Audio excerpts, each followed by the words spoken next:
2024 মাধ্যমিকের ভূগোল কোশ্চেন।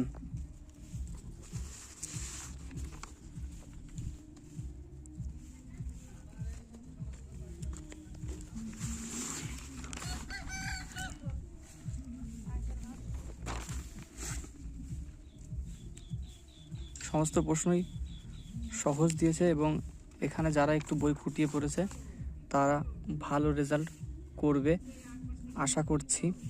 অনেক সহজ প্রশ্ন দিয়েছে। ম্যাপ যা করানো হয়েছিল মোটামুটি তাই দিয়েছে।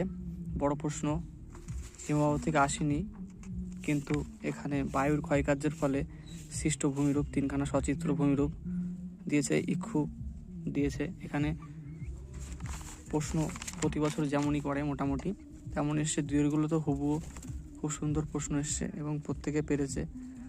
আশা করি সবার ভালো হয়েছে।